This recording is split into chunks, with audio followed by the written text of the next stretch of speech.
วงโอ้ยเนโนขอบใจนะ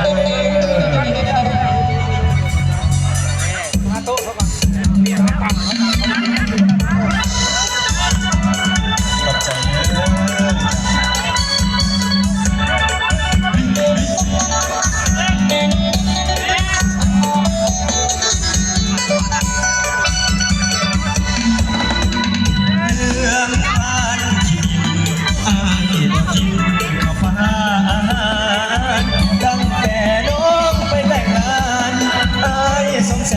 มาหลายเดือนตั้งแต่น้องเป็นเมียเขาอายกินแต่เรานับวันเดือนปีหาก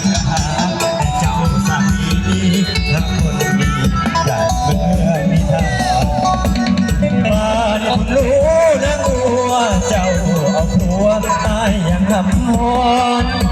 คิดฮอดบางส่วงบางตอนใจหำหอนทุกวันเวลาสิขาอายก็ยอมได้คือมาหักลายแต่เด็กกันเจ้าเอาผัวกันยังของข้าสวรรค์บนมาคือบ่เห็นใจไปอยู่คนละกรรมอายก็นำสองเป็นสองลาย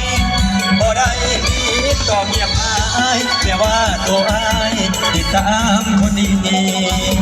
ติดตามทุกความเคลื่อนไหวติดต่อบ่ได้สิอายบ่มี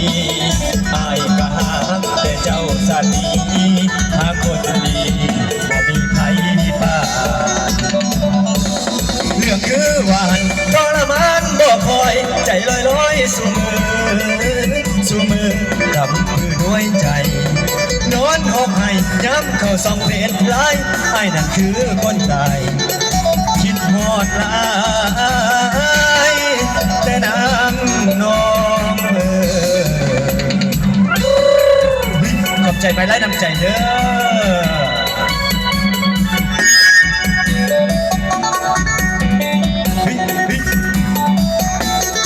มันบ่เชื่อที่จะฟังเซ่เหมือนกันอาจารย์